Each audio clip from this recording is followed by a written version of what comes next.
کل کی مجلس میں اس پر بات ہو رہی تھی کہ ہم فتنوں سے کیسے بچ سکیں گے، تو اس کے لیے میں نے ایک نسخہ بتایا تھا اور وہ تھا تقوی۔ یعنی جو بندہ یہ چاہے کہ اللہ تعالیٰ مجھے ہر فتنے سے بچائے رکھے، تو اس کے لیے ضروری ہے کہ وہ تمام گناہوں سے توبہ کر لے اور پھر مرنے تک کسی بھی گناہ کے قریب نہ جائے۔ جب یہ بندہ اپنے آپ کو گناہوں سے روکتا رہے گا تو اسی عمل پر اللہ تعالیٰ اس کے دل کی صفائی فرماتے ہیں، اور جب دل صاف ستھرا ہو جاتا ہے تو اللہ تعالیٰ اسی صاف دل کو نور کی آنکھیں عطا فرما دیتے ہیں۔ پھر ان آنکھوں سے یہ دیکھ سکتا ہے کہ یہ جو کچھ میرے سامنے ہو رہا ہے، بھلے دین کے نام پہ ہو یا دنیا کے نام پہ، یہ سارے کے سارے فتنے ہیں، لیکن شرط تقوی ہے۔ اب شاید کچھ ساتھیوں کو یہ نسخہ مشکل نظر آ رہا ہو کہ بھائی اس پر عمل کرنا انتہائی مشکل ہے، کیونکہ پوری دنیا میں آپ کسی کو بھی لا کے کھڑا نہیں کر سکتے کہ یہ جو بندہ ہے اس نے تمام گناہوں سے توبہ کی ہے اور توبہ کرنے کے بعد اس نے کسی بھی گناہ کا ارتکاب نہیں کیا ہے۔ ایسا بندہ میرے خیال میں آپ کہیں سے نہیں لا سکتے، بھلے وہ کتنا دیندار کیوں نہ ہو، لیکن ضرور گناہوں میں وہ گرفتار رہا کرتا ہے۔ تو اگر اس نسخے پر عمل مشکل ہو، میں ایک آسان نسخہ بتانا چاہتا ہوں، اس سے بھی آسان ہے، اور وہ یہ ہے کہ جس نماز کے لیے ہم وضو بناتے ہیں تو اس وضو کو حضور پاک صلی اللہ علیہ وسلم کے طریقے ہی پر بنانا شروع کر لیں۔ عام طور پر ہم یہ سمجھتے ہیں کہ بھائی اللہ کے نبی صلی اللہ علیہ وسلم نے بیٹھ کر وضو فرمایا اور اسی طرح بسم اللہ پڑھ کے اور ایک ایک اندام 3 بار دھو کے نا، یہ تو ایک عام سی بات ہے، یہ کافی نہیں ہے۔ مکمل طریقہ کیا ہے؟ یہ ادھورا طریقہ ہے۔ اب مکمل طریقہ حضور پاک صلی اللہ علیہ وسلم کا یہ ہے کہ آپ صلی اللہ علیہ وسلم نے وضو میں کتنا پانی استعمال کیا، کس قدر پانی سے حضور پاک صلی اللہ علیہ وسلم وضو بناتے تھے، تو وہی مقدار ہم معلوم کر لیں، اور وہ مقدار میں بتاتا ہوں کہ تقریباً 7.75 ملی لیٹر سے اللہ کے نبی صلی اللہ علیہ وسلم وضو فرماتے تھے۔ اگر ہم ہر وضو کے لیے صرف اتنا ہی پانی استعمال کریں، اس سے زیادہ نہیں، اسراف نہیں بلکہ فضول خرچی، پھر ایک اسراف ہے نا، ایک فضول خرچی ہوتی ہے، اس سے زیادہ جب پانی استعمال ہوگا تو یہ فضول خرچی کے زمرے میں آئے گا، اور فضول خرچیوں کے لیے جو فضول خرچ ہیں ان کے بارے میں اللہ نے یہ فرمایا کہ یہ شیطان کے بھائی ہیں۔ تو ایک آدمی وضو کر کے وہ شیطان کا بھائی بن سکتا ہے اگر وہ پانی کا مقدار زیادہ استعمال کرے، اور اللہ کے نبی صلی اللہ علیہ وسلم کا جو مقدار ہے وہ میں نے بتا دیا۔ اگر اتنا ہی پانی ہم استعمال کریں گے تو پھر ہم شیطان کے بھائی نہیں بنیں گے بلکہ شیطان کے دشمن بنیں گے۔ اسی عمل سے بھی اللہ تعالیٰ بڑی رہنمائی فرماتے ہیں، اور آگے چل کر اللہ تعالیٰ ہر قدم پر آپ کی رہنمائی فرماتے رہیں گے۔ تو تقوی والے نسخے پر اگر عمل نہیں کر سکتے، اسی نسخے پر عمل شروع کر لیں، اور 1-2 سال کے بعد، تقوی والی بات تو میں نے کہا تھا کہ 6 ماہ کے بعد نا، یہ میں 2-3 سال کے بعد بتا رہا ہوں کہ آپ پھر میرے لیے دعائیں دیں گے۔ جو کچھ میں کہہ رہا ہوں، میں کوئی الیکشن نہیں لڑ رہا ہوں کہ آپ سے ووٹ مانگتا ہوں، آپ سے پیسے بھی نہیں مانگتا، میں شہرت کا بھی بھوکا نہیں ہوں، شہرت ملے یا نہ ملے مجھے کیا ہے، میں دولت کا بھی بھوکا نہیں ہوں۔ اللہ کے فضل سے اللہ نے مجھے جو زہد والی زندگی عطا فرمائی ہے، اس پر میں اتنا شکر گزار ہوں کہ اللہ کے فضل سے مجھے کچھ نہیں چاہیے۔ جو نعمت اللہ نے مجھے دی ہے، یہ اللہ نے بادشاہوں کو بھی نہیں دی۔ اب میرے بھائیوں، اسی طریقے سے تو ہم فتنوں کو پہچان سکتے ہیں، لیکن اب بات کرنی ہے کہ تبلیغی جماعت، اسی جماعت کا ایک سلوگن ہے، اور وہ سلوگن ہے گمراہ کن۔ یعنی تبلیغ والے کن نعروں سے لوگوں کو گمراہ کرتے ہیں اور کن طریقوں سے۔ بظاہر وہ نعرے ہمیں بڑے پرکشش اور اچھے معلوم ہو رہے ہیں، اور انہی نعروں کو سن کر ہم تبلیغ میں نکلتے ہیں، لیکن جب آپ نظر رکھیں گے اس پر نہ، اور جب آپ آگے جائیں گے تو پتہ چلے گا کہ ہو واقعی یہ نعرے، یہ خطرناک نعرے ہیں۔ یہ نعرے امت کو اور انسان کو نقصان پہنچا رہے ہیں۔ وہ نعرے کون سے ہیں؟ مثال کے طور پر تبلیغی حضرات صحابہ کو اس طریقے سے پیش کرتے ہیں ہمارے سامنے جس طرح اصحاب رسول صلی اللہ علیہ وسلم وہ کوئی سپر مین تھے۔ یعنی ان کا ایک ایک عمل ایسے بیان کرتے ہیں کہ سننے والا اسی بات پر مجبور ہو جاتا ہے کہ بھائی یہ کام مجھ سے نہیں ہو سکتا۔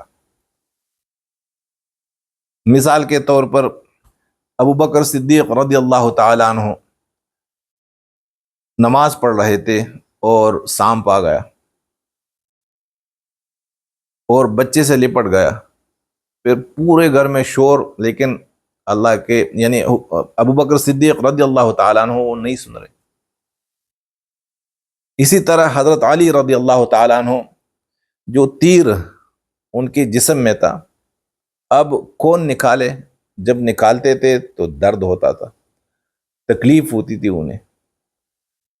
تو حضرت علی نے کیا فرمایا کہ جب میں نماز پہ کھڑا ہو جاؤں گا تو تب آپ تیر نکال سکتے ہیں۔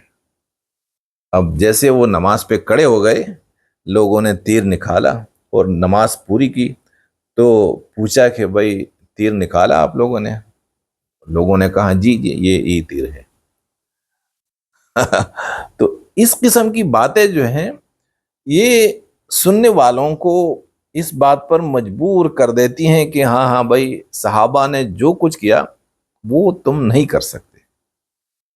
ساری رات عبادت کرنا، ایک رات میں پورا قرآن ختم کرنا، تو یہ ایک نعرہ ہے کہ اس سے لوگ گمراہ ہوتے ہیں۔ کیونکہ جب آپ کی نظر میں یہ ہوگا کہ بھائی اللہ مجھ سے جو کچھ مانگ رہے ہیں وہ میرے لیے ناممکن ہے، وہ تو صرف صحابہ وہ عمل کر سکتے ہیں، تو ظاہر ہے کہ آپ وہ عمل نہیں کر سکیں گے۔ حالانکہ صحابہ ہماری طرح بندے تھے، وہ تو صحابہ تھے، اللہ نے تو اپنے بندے نے رسول پاک صلی اللہ علیہ وسلم کے متعلق یہ فرمایا کہ اے پیغمبر آپ خود کہہ دیجئے گا سارے انسانوں سے کہ میں بھی تمہاری طرح ایک انسان ہوں، لیکن جو کچھ میں دے رہا ہوں، جو نظام میں لے کر آیا ہوں، تو یہ کسی انسان کا لکھا ہوا نظام نہیں ہے، کسی پارلیمنٹ کا، کسی ایوان کا یہ منظور شدہ نظام نہیں ہے۔ یہ اللہ کی طرف سے وحی آتی ہے، اور میری جو رہنمائی ہو رہی ہے وہ اللہ کی طرف سے ہو رہی ہے، کسی انسان کی طرف سے نہیں ہو رہی، صرف اتنا فرق ہے۔ لیکن انہوں نے تو صحابہ بلکہ ولیوں کو بھی اس طرح پیش کیا کہ ان کی بھی تقلید کوئی نہیں کر سکتا، حالانکہ پیغمبر کی تقلید صحابہ نے کی، اور صحابہ کی تقلید ہر انسان کر سکتا ہے۔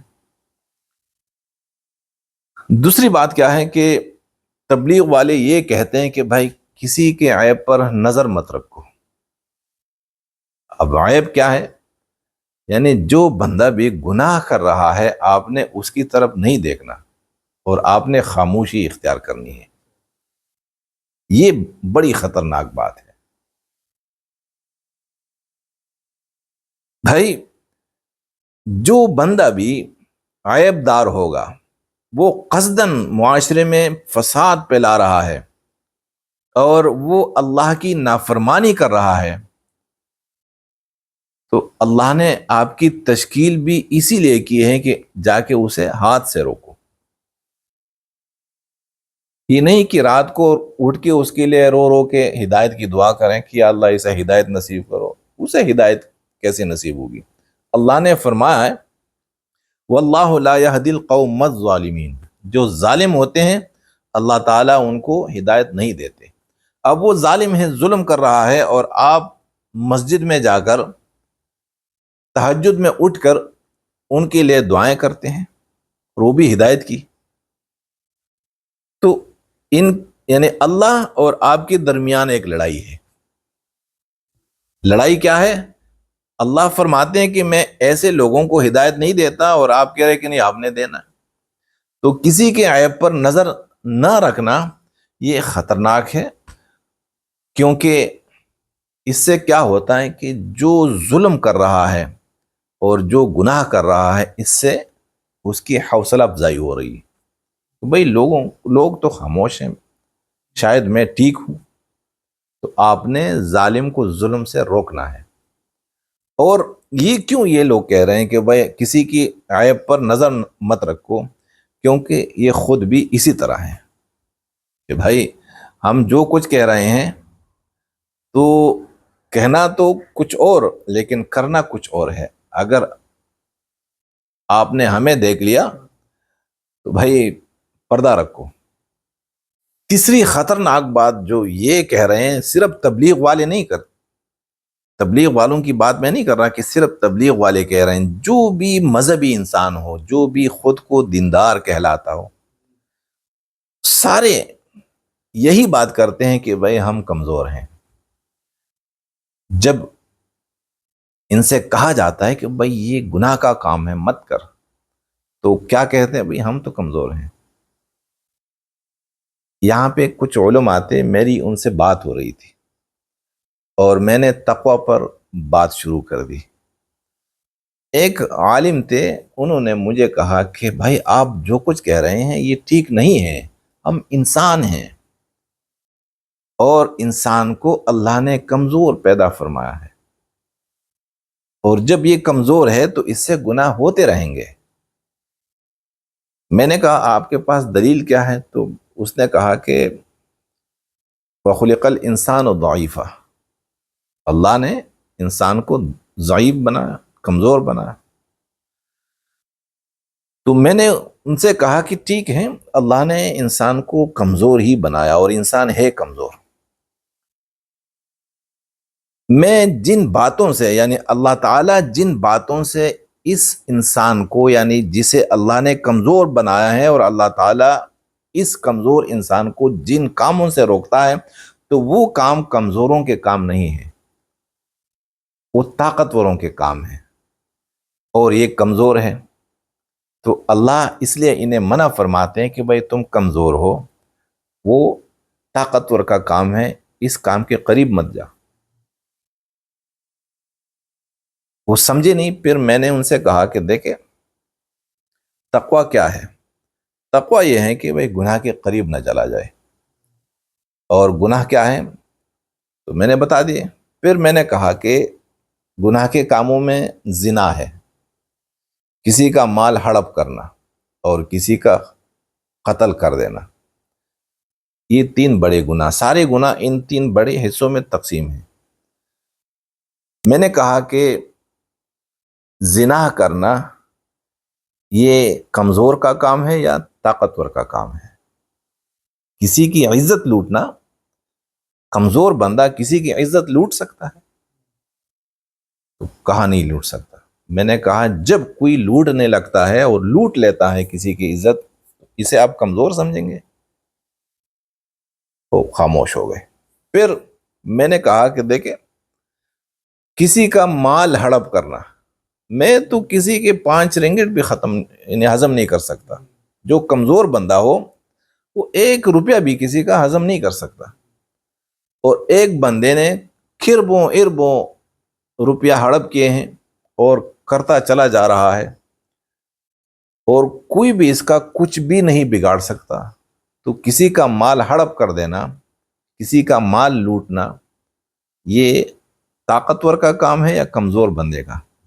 کہا کہ طاقتور کا کام ہے۔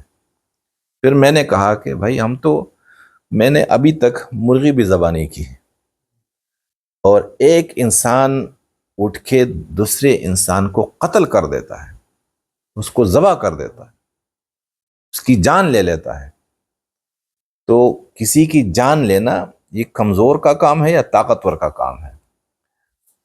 اس نے کہا کہ بھائی یہ تو طاقتور کا کام ہے۔ میں نے کہا اگر قیامت کے دن اللہ تعالیٰ کسی زانی کو اٹھائے اور کسی حرام خور کو اٹھائے، کسی قاتل کو اٹھائے اور پوچھے کہ بھائی تو نے قتل کیوں کیا، تو نے زنا کیوں کیا، تو نے مال کیوں لوٹا، وہ کہیں گے کہ بھائی آپ نے ہمیں کمزور بنایا تو اس لیے ہم نے یہ کام کیے، کیونکہ آپ ہی کہہ رہے ہیں نا کہ بھائی انسان کمزور ہیں تو کمزور ہے، یہ کرتا رہے گا یہ گناہ، تو اللہ تعالیٰ یہ عذر قبول فرمائیں گے؟ اللہ ان سے یہ پوچھیں گے کہ اچھا جن کاموں سے میں نے تمہیں روکا تھا اور تم نے کر دیے وہ کام، کیا وہ کام کمزوروں کے کام تھے؟ تو یہ بات کرنا کہ گناہ کر کے اپنے گناہ کو یہ جواز فراہم کرنا کہ بھائی میں کمزور ہوں، خود جب گناہ کرتے ہو، کسی کی عزت لوٹتے ہو اور کسی کا مال ہڑپ کرتے ہو، کسی کا خون کرتے ہو، تو جواز تو یہ بنا دیتے ہو کہ بھائی میں کمزور ہوں، انسان ہوں نا، کمزور ہوں، تو اس لیے ہوا۔ جب یہی عمل تمہارے ساتھ ہو رہا ہو، کوئی دوسرا آ کر تمہاری عزت کو لوٹے، کوئی دوسرا آ کر تمہارے مال کو لوٹے، کوئی دوسرا آ کر تمہارے بھائی کو، تمہارے باپ کو، تمہاری بیوی بیٹی کو وہ قتل کر لے یا تمہیں قتل کر لے، تو کیا تم اسے اس عذر پر اور اس جواز پر اسے معاف کر سکتے ہو کہ ہاں بھائی اس لیے یہ آیا میرے گھر پہ اور میری بہنوں اور میری بیٹیوں یا میری بیوی کی عزت لوٹی، تو یہ اس کا قصور نہیں؟ کیوں؟ کمزور ہے۔ ایک چور آیا، ڈکیت آیا اور اس نے گھر کا صفایا کر دیا میرا، میں نے ان سے کہا آپ کے گھر میں کوئی چور آیا، ڈکیت آیا اور صفائی کر دی اس نے پورے گھر کی، آپ اسے اسی جواز پر معاف کر سکتے ہیں جو جواز آپ نے اپنے لیے بنایا کہ بھائی کوئی بات نہیں، آپ یہ بیچارہ کمزور ہے تو جانے دو اسے، کچھ مت کہو۔ کوئی بندہ آپ کے بھائی کو یا آپ کی کسی رشتہ دار کو قتل کر دے تو آپ یہی جواز اس کے لیے بنا سکتے ہیں؟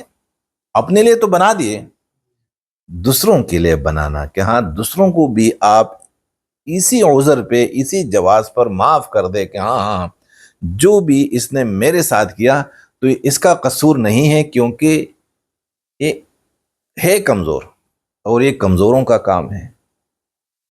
تو مولوی صاحب خاموش رہے۔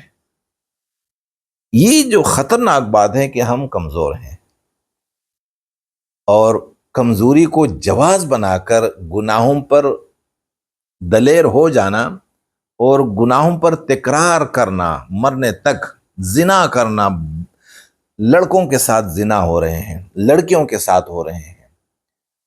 یار کوئی مسجد ایسی نہیں ہے، کوئی مدرسہ ایسا نہیں، کوئی مرکز ایسا نہیں، کوئی خانقاہ ایسی نہیں ہے اور کوئی مورچہ ایسا نہیں ہے جہاں پر زنا نہیں ہو رہا ہو،